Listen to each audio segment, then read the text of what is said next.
Hello viewers, আপনারা সকলে কেমন আছেন? আমি একটা মুরগি নিয়েছি, দুটো মুরগি এনেছি। আমি একটা মুরগি সেখান থেকে নিয়ে ভালো করে ধুয়ে পরিষ্কার করে এভাবে কেটে নিলাম।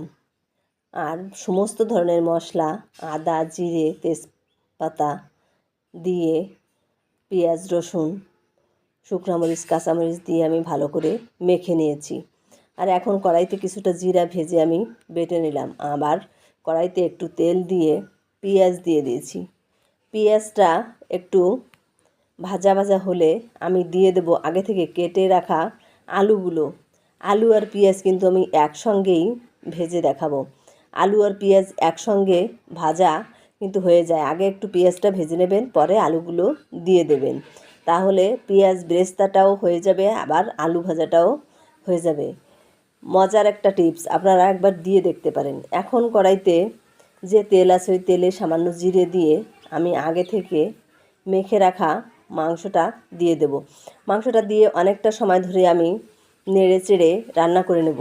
আমার কষানো মাংসতেই হয়ে যাবে, কিন্তু মাংসটা রান্না কষানোর সময়ই হয়ে যাবে। এরপর আমি দিয়ে দেব খানিকটা গরম জল, আর আমি 3টা রসুন দিয়ে দিয়েছি। রসুনগুলো আমার বর খেতে খুব পছন্দ করে। আমার মাংসটা দেখেন কষানো হয়ে গিয়েছে, চটচট করে শব্দ হচ্ছে। এখন আমি দিয়ে দেব গরম জলটা।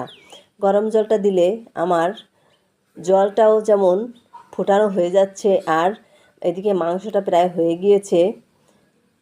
মাংসের স্বাদটা কিন্তু অনেকাংশে বৃদ্ধি পায়। আপনারা গরম জল দিয়ে এভাবে খেয়ে দেখতে পারেন, অনেক ভালো লাগবে কিন্তু ঠান্ডা জল থেকেও। এখন আমি পেঁয়াজটাও বেটে নেব, আর জিরাটা তো আগেই বেটে নিয়েছি। আর তরকারির থেকে কিছুটা ঝোল নিয়ে আমি গুলে নেব পেঁয়াজ আর জিরেটা।